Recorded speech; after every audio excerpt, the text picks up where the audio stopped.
On this episode of WarDocs, we speak with Command Sergeant Major Timothy Sprunger. He is the U.S. Army Medcom Command Sergeant Major, Senior Advisor to the Army Surgeon General, and the Chief of Medcom's Enlisted Corps. Command Sergeant Major Sprunger describes how he came to join the Army as a combat medic and shares his experience from his career and leadership insights. He also highlights the coaches and mentors who helped him understand what right looks like. He discusses his top priorities, integrated medical teams, and paramedic training. Command Sergeant Major Sprunger encourages each of us to tell our story as the best way to inform those considering joining our military medicine team. Your host for this episode is retired Command Master Chief Tyrone Willis, and he is joined by his co-host, retired Major General Dr. Jeff Clark, a family physician.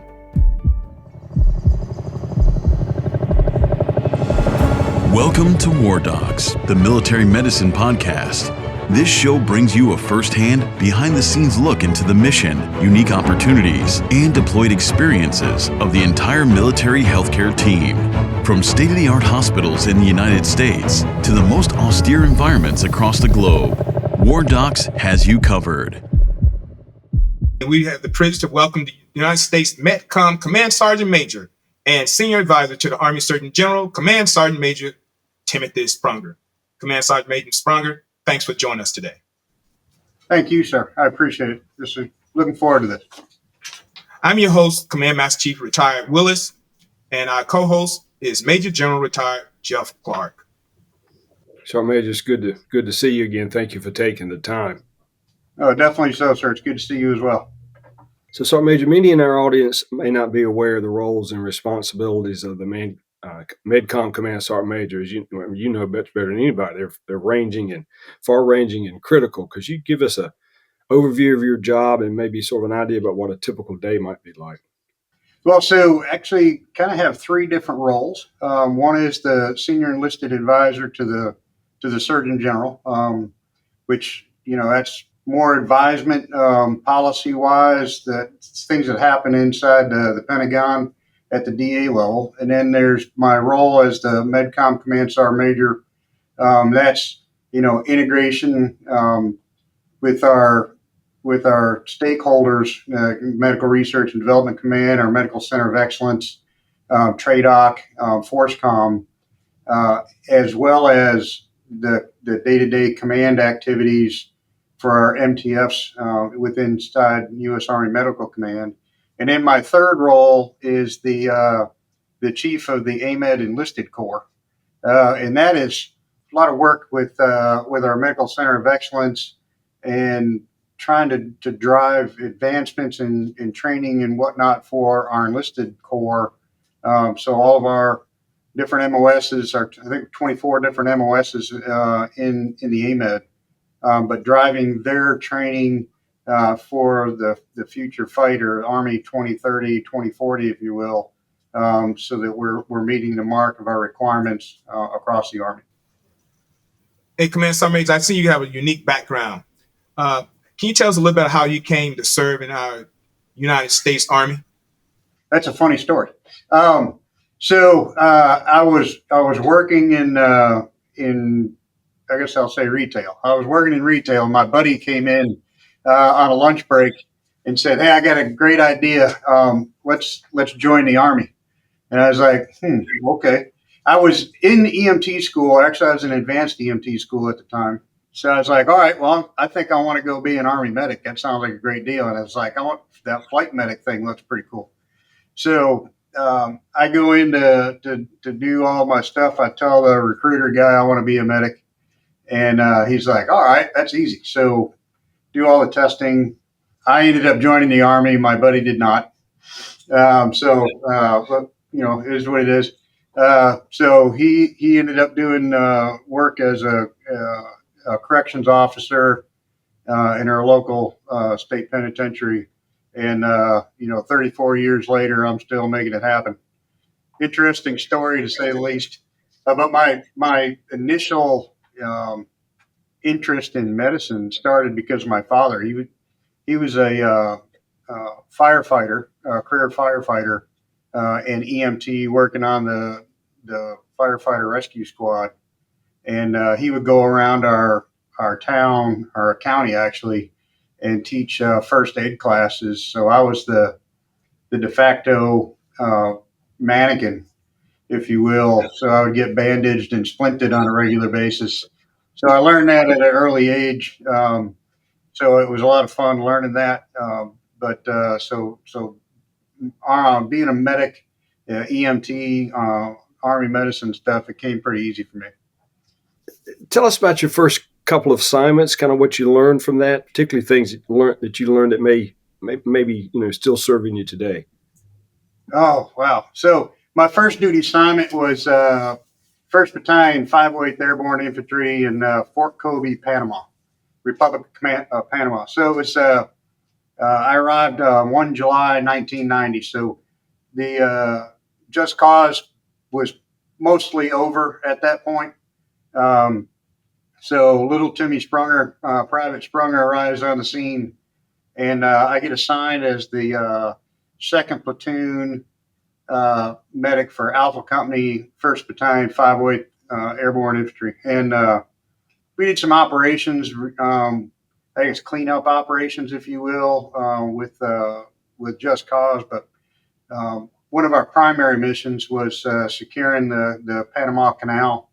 And we also did OPFOR missions for Jungle Operations Training School.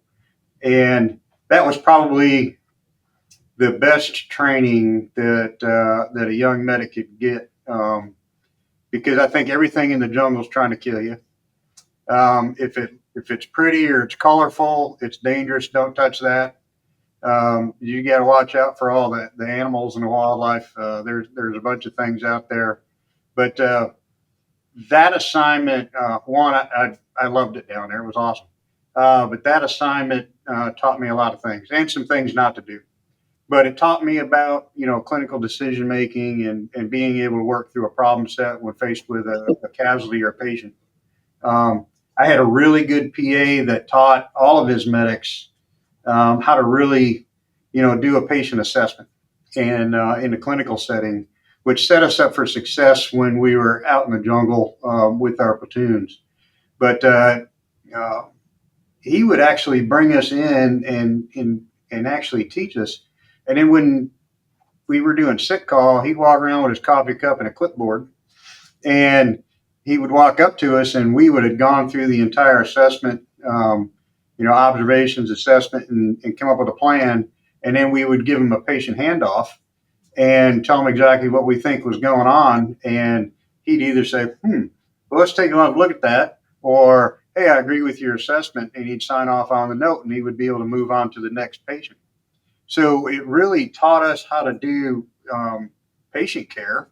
And it actually built our confidence in our clinical decision making, so that when we were out in the jungle by ourselves, alone and unafraid with your aid bag and a whole bunch of good intention, we actually had something to work off of.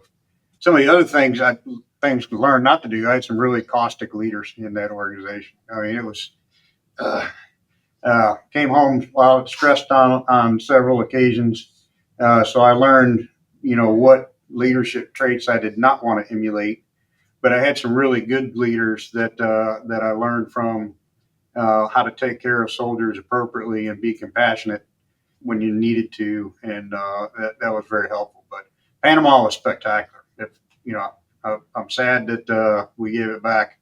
I felt very at home in the jungle. It was good. And then my second duty assignment was 1st Battalion, 325 Airborne Infantry at 82nd Airborne Division, then Fort Bragg, now Fort Liberty. And that's where I first met General Clark. He was our division surgeon at the time in 1993. I had a wonderful time there, great experience. There were a lot of things that were going on at then Fort Bragg. We went through some things. I think our first mass shooting on Fort Liberty at Towel Stadium. I was in that PT formation that morning. So it's nothing like having someone shoot at you when you're in your Nikes, reflective belt, expecting to go do a 4-mile run. The next thing you know, you're actually doing individual movement techniques for real, and saving lives when you weren't expecting to. So a few other instances, the Pope Air Force Base crash happened at that same time frame that I was there for that assignment, and a few other things, but overall spectacular.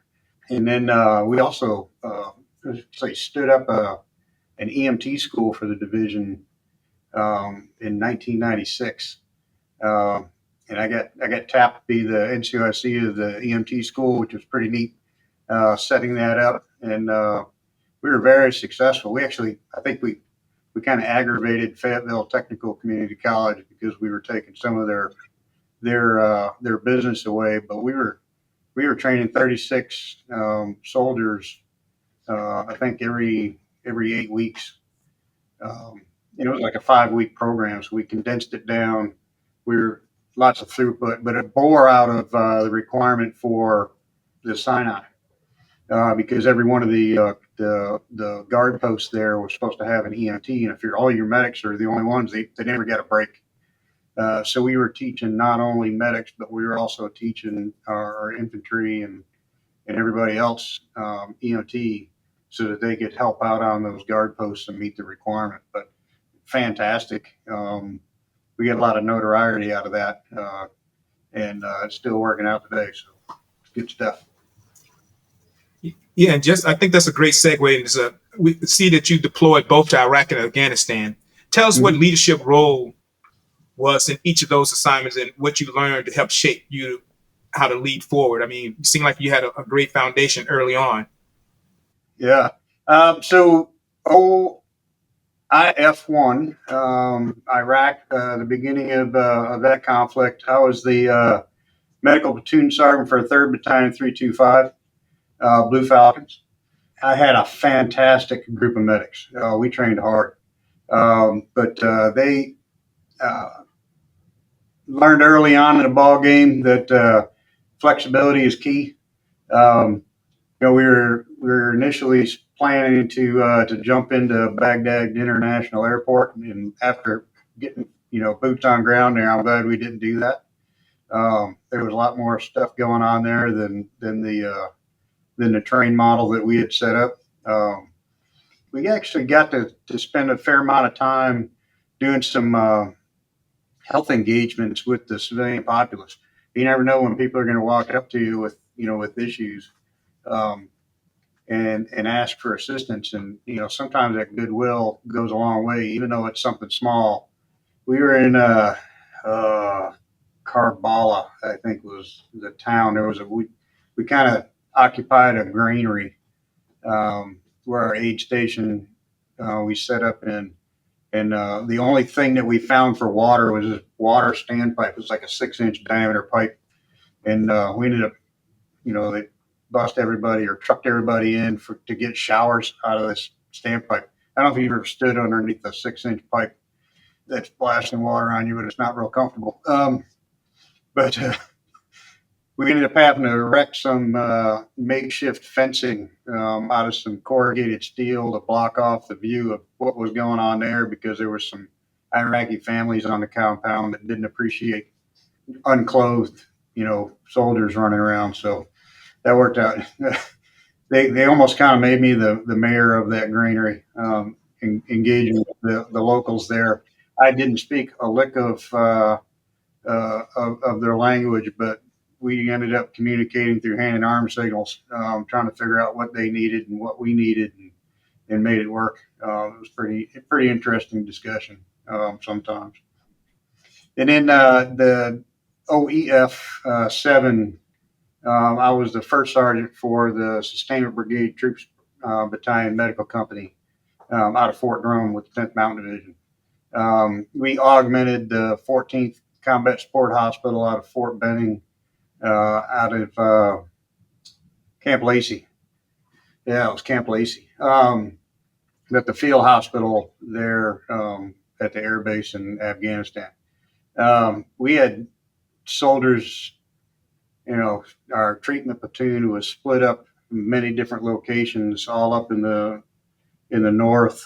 We had another treatment team down Kandahar, and then to run Roll 1 Care down there, and then a few other locations. So battlefield circulation was a thing for us. My company commander and I got around all over the country, checking in on our soldiers. But that was interesting.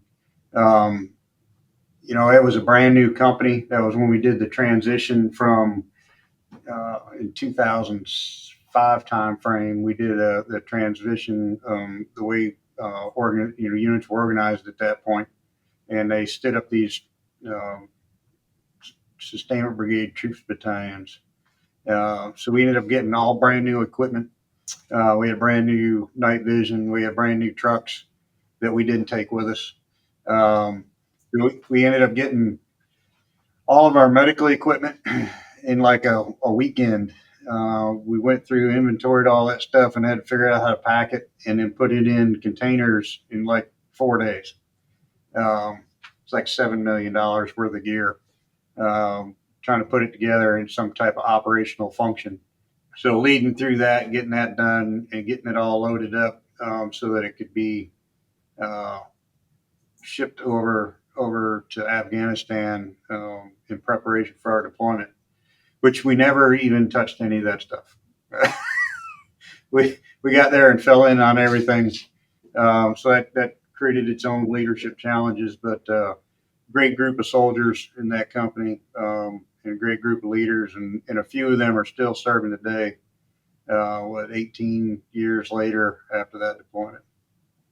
So, Major, thank you for that. What would you consider your most challenging assignment, and why is that? Looking back, I would say at this current one, mainly because of the op tempo of this position, and the many different facets of it, and the organizations that I engage with on a daily basis. I just got back last night from 11-day trip in the Indo-Pacific, hitting a couple different spots in Japan, Guam, and then in Hawaii with some senior leader engagements and some global health engagements. But then this afternoon I'm taking off again. So many different facets of this position, and the engagements that you do, the influencing that you have to do, and then there's the day-to-day operations, NCOERs and awards and everything else that are inherent, the routine things that have to go into it. But then there's the unroutine things that pop up, but then the travel on a regular basis. It gets to be a little daunting. Sometimes you're only home long enough to do some laundry and repack, and then out the door you go again. So I would say it's this one. I mean, it's the scale of the engagements and influence that you have, and everybody wants your time. Yes, and thank you for giving us your time this moment, because I understand how busy you are, especially being a prior senior enlisted leader myself, but not on the scale of being like a Medcom sergeant major. So just to balance that out, you said rewarding. So I would like to say, which was your most rewarding assignment, or is still to come? I would say that time I was in 3rd Battalion, 325 Airborne Infantry in the 82nd Airborne Division when I was a platoon sergeant. I mean, because you're directly involved with your soldiers every day, and the training of them and the developing of them. That was so much fun. I had a really good PA, Steve DeLellis. If you've not interviewed him, you should probably find him and interview him. He's a spectacular leader. Delta Force guy who decided to go to PA school, and he actually crashed on Super 6-1 in Somalia. So you want to talk to a dude that's seen some stuff. He's seen some stuff. But we trained our medics well. I mean, austere training, doing IVs underneath the poncho in the dark with a chem light.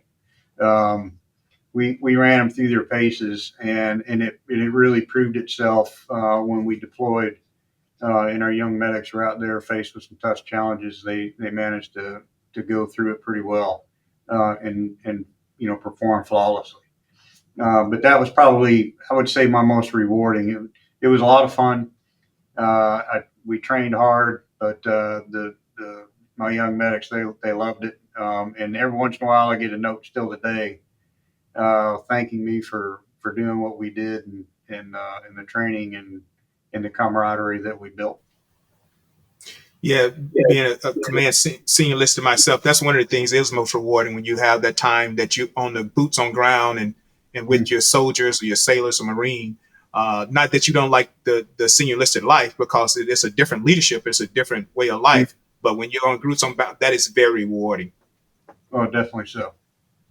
So, Major, thank you for that. Just kind of to complement that, you hold a bachelor's of science degree in health education and a certificate in emergency and disaster medicine. How has this education, these areas of education, contributed to how you serve as a leader, and particularly as a senior leader?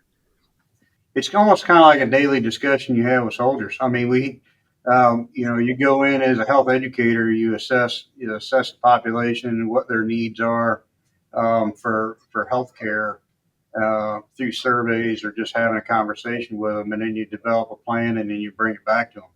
It's kind of the same thing that you do with soldiers on a daily basis. You walk into an organization, you kind of assess it, where, what are its strengths and weaknesses, and then you drive, initiatives towards getting after those weaknesses to, build that up, while capitalizing on its strengths. To me, it's a kind of an intuitive, thought process on how you go into a project improvement, and what is that project? It can vary. If it's a health delivery stuff, you can work on that. If it's training or education, initiatives, it's really just project improvement, really. And I think that kind of lends itself to what I do, in this role, looking at, each of our 24 MOSs. Are they doing what they need to be doing? Are they prepared to be able to execute their mission in the fight of, our next fight? How can we improve that? How can we, just lifting and shifting resources sometimes, or adjusting a POI to make sure that we're meeting the mark for what we need in the future. Indeed, and I like you saying for the future and current. Since you and the Surgeon General, Lieutenant General Mary Isagari, used the term soldier medic, that kind of remind me of like every Marine is a rifleman. But when I hear the term soldier medic, for all soldiers serving in Army medicine, whether you're officer or enlisted, what does that term mean, and what is it used for? Well, so I mean, everybody that comes in the Army is a soldier first, right? Just like you go in the Marines, you're a Marine. But I think it's important to understand. I mean, we wear this Army name tag, purposefully, because we're soldiers. We just happen to be, a medic or a doc or a nurse, or, pick one of our 24 MOSs. We've got, there's everything. So we've got to make sure that we're both tactically and technically proficient. There's not, one is not more important than the other. But, you got to make sure that you can shoot, move, and communicate before you can think about medicating, on the battlefield. You can't save lives if you can't survive on the battlefield. So I think it's really important, and General Izagiri and I, talk about that when we do our battlefield circulations and our briefings.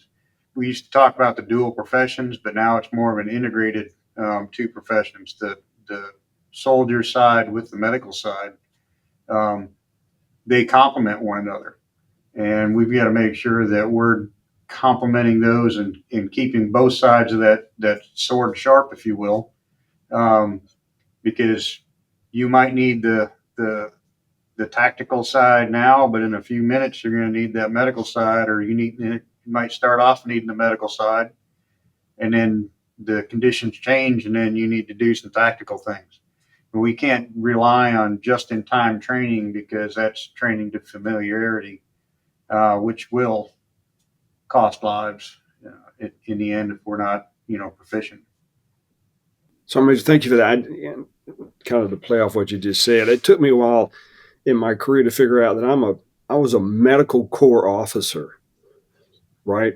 Two professions, medical profession, profession of arms, but those are one thing. And so train and conduct yourself accordingly.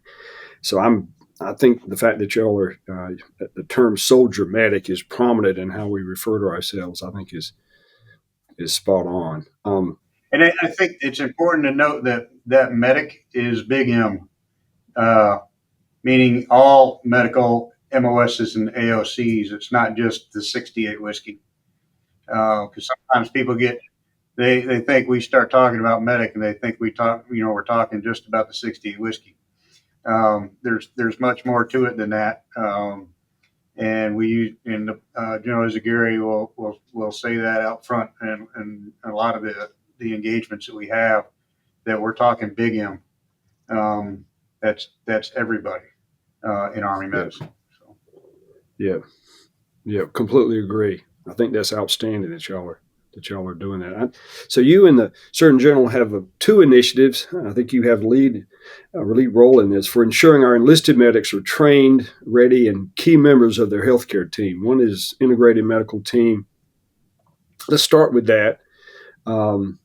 What is the integrated medical team? What is that initiative, and how will it impact enlisted soldier medics and how they serve on that team? Yeah, so each one of our soldiers, our enlisted soldiers, they raised their hand and swore an oath to come into the Army to do a job, and whatever that skill set is, medic, 68 Charlie, LPN, behavioral health tech, lab tech, physical therapy tech, you name it. And they were trained to do that particular job. We've got to make sure that our initiative is built on making sure that they are well trained, that they're assessed, and that their training is documented, and then trusted to do those jobs within their medical team, right alongside their officer counterpart, whether it be a doc, a nurse, or a physical therapist, lab officer, it doesn't matter, because that gives them purpose. If you're well trained and you're trusted, valued member of your medical team, and you're trusted to actually, do those skills that you've been trained on, that brings purpose, to the individual and the soldier. And if we do it right, much like, I talked about my PA down in Panama, long ago. If you do it right, it reduces the stress on their officer counterpart, right? Those docs and nurses, because the enlisted soldier is right there with them, and they can do a lot of the work, as long as there's good communication and expectations. I think we can reduce some of our stress on our officer counterparts. We can improve capacity inside our treatment facilities or in our organizations. And we build capability, right? Then you're building that confidence in that young troop, so that they're more capable on the battlefield, when they're out there by themselves. But it also goes to, and so General Clark, I'm sure more than one time you trained some young enlisted soldiers, and then next thing you know, they were knocking on the door talking to you about how they can become an officer, a doc, or a PA. Right, so it turns into a recruiting tool. Yep. Indeed. For our docs, nurses, PAs, and lab officers for that matter. So those engagements, not only does it help that young troop, learn their skill set, reduces some of the stress level on our officer counterparts, but it's a recruiting tool for our officers in those particular AOCs that we're short. We should pay attention to that, and mentoring those young soldiers to become officers is important. It's where our PAs for the longest time came from, was was young medics that were professionally curious, that wanted to expand their capability and their medical knowledge, and chose to become PAs, because they had some really good mentors that taught them and entrusted them to do that work, and it got them excited. I mean, I totally agree. I always felt as a corpsman that my next thing is trying to get trained as much as I can, because I want to, be a replacement, or as we say in the Navy, lead a watch for the physicians or whoever's in front, that we continue to study, continue to train, to continue to get better. And on that initiative about integrated team, I know you all have a new program, another initiative. You want to talk about paramedics. Yeah, so we've taken a look at the some of the most successful medics on the battlefield over the last 23 years have been our special operations medics, our 68 Whiskey 1s, our civil affairs medics, the Whiskey 4, and then our 18 Deltas. And they all hold a advanced tactical practitioner or paramedic level certification. And, we looked at, why are they so successful? And it's because they've built a clinical decision-making capability, which we don't really have at the current 68 Whiskey level, because if you look at their common task list, our current 68 Whiskeys, they're initiating treatment for, pick a wound, or something. If you look at our 68 Whiskey 1s, our Whiskey 4s, and our 18 Delta, their common task list says manage care for, because they've gone through the pharmacology, physiology, pathophysiology training to understand, body systems. And then, if you do an intervention and you don't get the desired outcome, what do you do next to achieve the desired outcome? And I think that is the piece that we're really looking for. And so as my predecessor, Command Sergeant Major Diamond Huff, started working with Fayetteville Technical Community College in coordination with Womack Army Medical Center, built a program, a paramedic program there. We also I think we're in our second class now at Fort Bliss with El Paso Community College, but those programs are both building, from EMT to paramedic, in about 171 days. Pretty rapid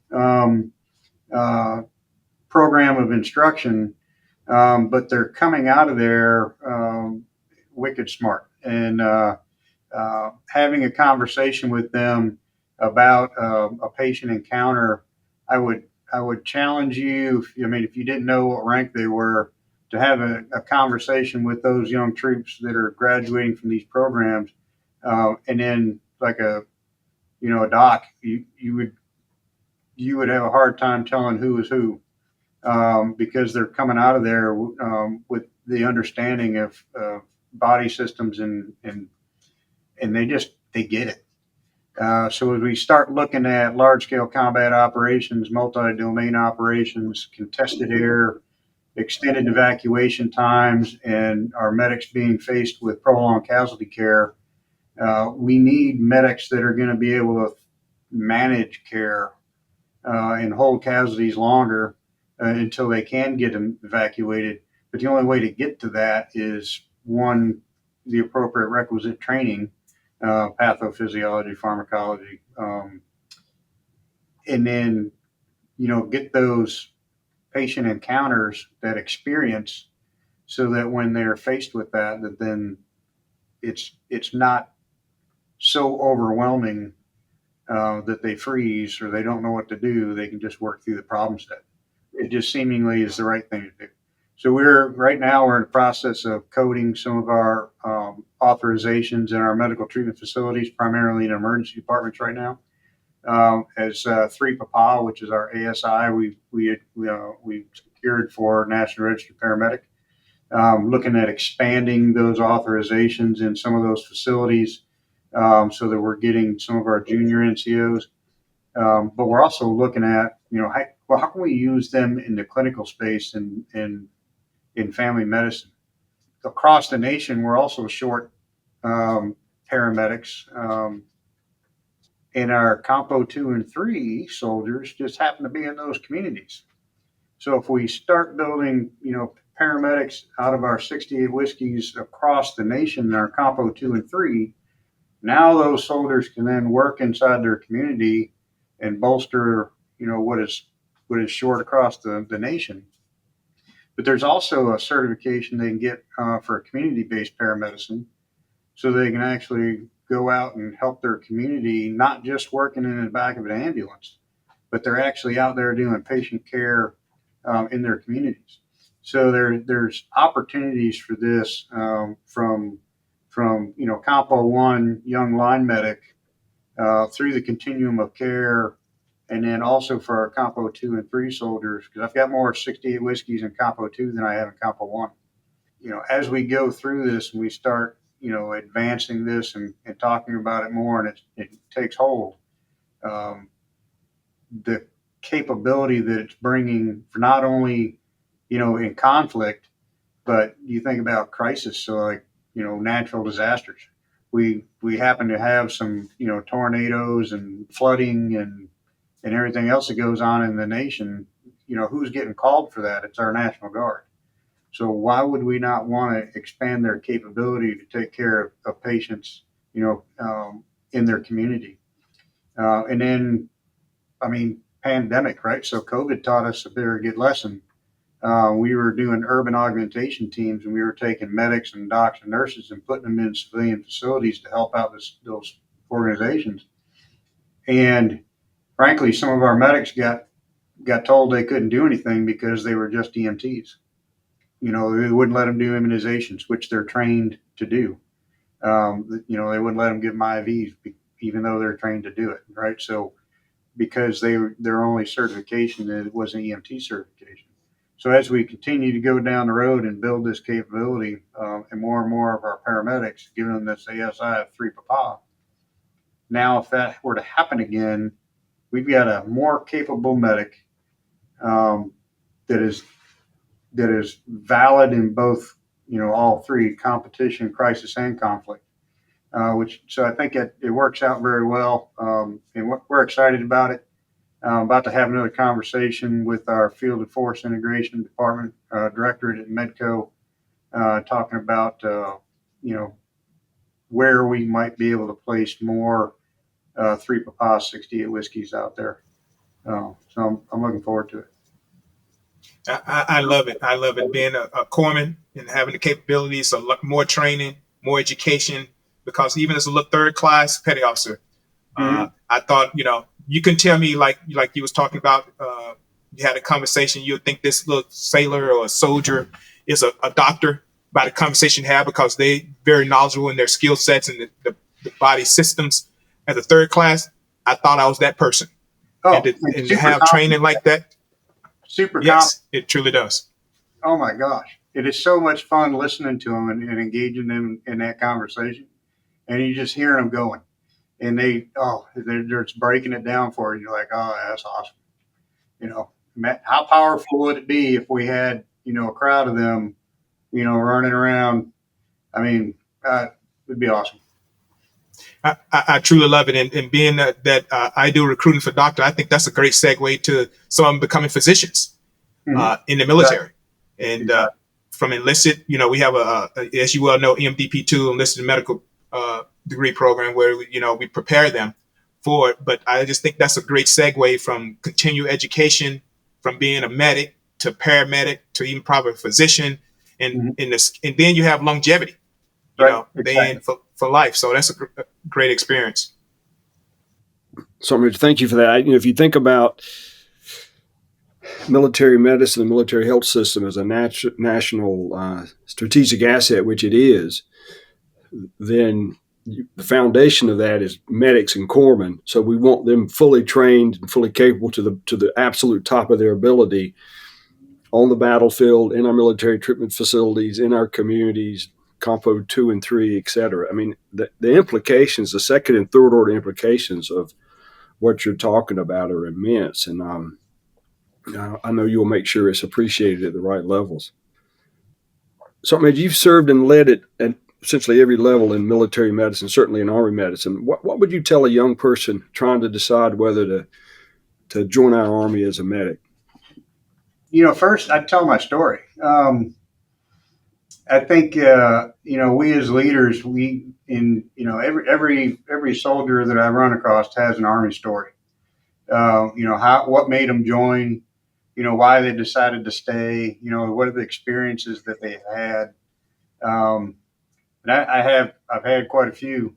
And I was just thinking about, I watched a movie, I think it was Hamburger Hill. I think it was. There was a young medic in that movie. And I was like, I want to be that guy. It was so impressive. That the way that he was treated by, his Marines. I mean, they loved him. Right. And, but he was hard on them. He was, teaching people how to brush their teeth. And I didn't tell you to spit, and I thought, I was like, that's awesome. I want to be that guy. And I think it's important to tell your story, whether, your Army story, your Air Force story, your Navy story, or your Marine Corps story, Coast Guard story, or your Space Force story.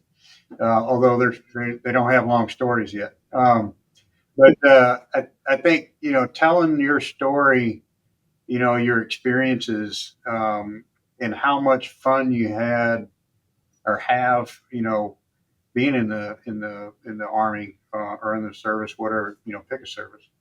I think that's powerful. And I don't think we tell our story well enough or often enough in the right circles to be able to influence those young Americans out there that are thinking about coming into the service. I get young NCOs that come work for me, and we end up having really good conversations about some of these things. And I like to bring them in and get their perspective on ideas and initiatives. And then we go down the rabbit hole and talking about, what made them join the Army. What do they like, about being, their particular MOS or what have you. And I think, understanding, where people coming from, what their experiences are, I think that lends to that. But I really enjoy, talking to young soldiers and then giving them, some little tidbits or tell stories about, things that you saw. Things are a little different now than they were back in, 1990 when I came in. And it's just impressive to see in some of the knowledge that some of our young soldiers have, and wicked smart, right? So, kids running around, and you're like, I didn't think kids were that smart back in the 1990s. I felt like we were kind of dumb, running around doing our own thing. And now they've got, set so many goals coming in. It's phenomenal. Just seeing the things that they do. Maybe somebody was looking at me like that when I was a young kid and I didn't realize it. But seeing some of the things that they're doing out there, it's just, it's awe-inspiring. And I just think we just don't tell those stories enough, and it doesn't get out enough about some of the great things that we're doing. Inspiring words, indeed, Command Sergeant Major. Well, this is the end, Command Sergeant Major. Thanks for sharing. Thanks for your time. Thanks for your rich experience and insights with us today. We truly thank you for your service. And it's really been an honor for us to speak with you, as well as we truly appreciate your time. We know you're very busy, and we appreciate your time that you stopped by WarDocs just to enlighten us with your experience and insight. Well, thank you. I appreciate that. It's been fun. And like I said, I know a few more people that you might want to interview. There's some awesome soldiers, awesome people out there. I'll say seasoned, experienced soldiers that might be worthy of having a good conversation with. But definitely appreciate your time. This is a great experience. And like I said, I think it helps tell the story and get the information out there. And you never know, someone might listen to this and decide they want to try it. Yeah. We need more Yes. medics. Indeed, Sergeant Major. So, I mean, that's why WarDocs exists, is to tell our story, right? Capture our legacy and tell our story. So, thank you so much. Thank you for listening to WarDocs. We sure hope you enjoyed it. WarDocs is a nonprofit organization supported by donations from listeners like you. Please follow and subscribe to our show on whatever platform you consume your podcasts, and rate and review this episode, and share the show with your contacts on social media. Find out more information about our show, our guests, and how to become a member of Team WarDocs on WarDocsPodcast.com. Thank you for your support. If you like war stories and medical drama, WarDocs has you covered. Spread the word.